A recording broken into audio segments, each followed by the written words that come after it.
Les deux sessions débuteront ce 21 mai en Chine après avoir été reportées de 2 mois à cause de l'épidémie de coronavirus. Alors, en cette période particulière, qu'est-ce que les deux sessions de cette année ont de spécial? En fait, cela tournera autour de 3 grands sujets. Comment relancer l'économie? Comment éliminer la pauvreté? Et quel rôle le Code civil peut jouer dans la modernisation de la gouvernance? Les réponses à ces questions seront apportées lors des deux sessions.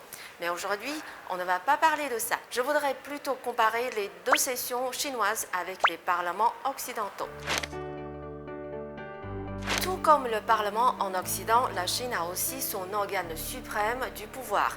Il s'agit de l'Assemblée populaire nationale que l'on nomme plus simplement APN. Comme son nom l'indique, c'est un organe législatif représentatif.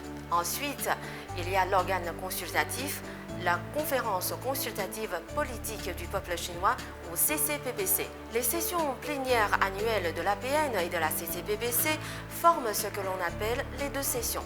L'APN a 4 principales fonctions: la législation, la décision sur les questions importantes, la nomination et la supervision. Pendant les deux sessions, l'APN examine le rapport d'activité du gouvernement, adopte de nouvelles lois et discute des problèmes majeurs du pays. Vu comme ça, l'APN ressemble au Parlement occidental. La session plénière de l'APN a lieu chaque année en mars et dure 2 semaines. Environ 3000 députés y participent.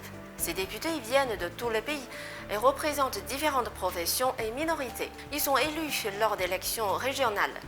Tout citoyen chinois de plus de 18 ans qui n'a pas été privé de ses droits politiques a le droit de se présenter aux élections. C'est pour ça que l'APN est très représentative. Les députés recueillent les demandes du peuple et formulent ensuite des propositions en fonction des demandes. Ils discutent ces propositions à chaque session plénière de l'APN durant les 5 ans de leur mandat. Je crois qu'il y a une chose importante à savoir, c'est que les députés de l'APN ont tous leur propre métier, ce ne sont pas des politiciens, donc les propositions qu'ils font se basent sur leurs conditions de travail réelles. Sur ce point, c'est différent du Parlement occidental. Dans beaucoup de pays occidentaux, c'est un Parlement bicaméral qui est mis en place, c'est-à-dire que le Parlement est divisé en 2 chambres distinctes qui possèdent chacune une partie des pouvoirs et s'équilibrent ainsi. Les députés sont également élus, mais ce sont de véritables politiciens. Je pense qu'il est intéressant de parler de la CCPPC. La CCPPC est un organe politique à caractéristiques chinoises. Elle est chargée d'émettre des propositions à l'État et de les soumettre ensuite à l'APN. Contrairement aux députés de l'APN qui sont plus populaires, ceux de la CCPPC sont des élites de divers secteurs, comme par exemple Yao Ming, Jackie Chan ou des scientifiques reconnus. Ils peuvent se baser sur leur riche expérience pour émettre des propositions plus justes sur des problèmes de société, surtout lorsqu'il s'agit de questions liées à leur domaine de compétences.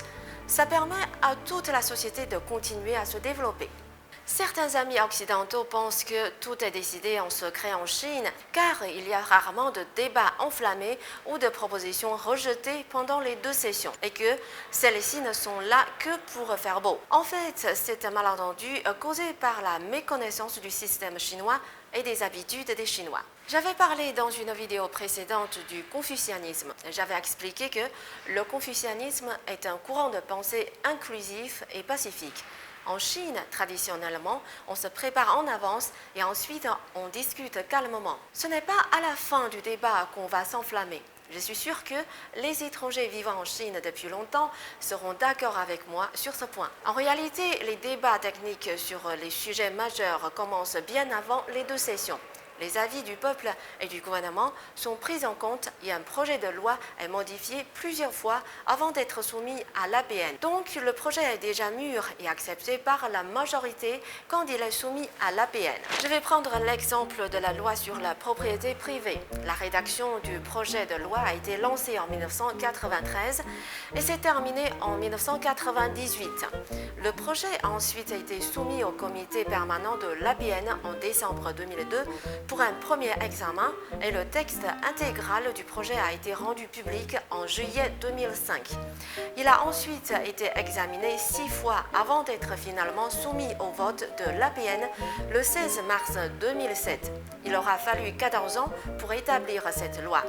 Les avis de tous ont été pris en compte durant ces 14 ans et cela explique pourquoi la loi a été adoptée avec une large majorité. Elle a été approuvée par 2799 voix pour, 52 voix contre et 37 abstentions. En voyant un tel résultat et en comparaison avec les vifs débats qui animent les parlements de leur pays, certains occidentaux ont pensé qu'en Chine, les votes de loi n'est qu'une formalité, mais en réalité pas du tout. Ce n'est pas une décision prise en secret, mais un consensus.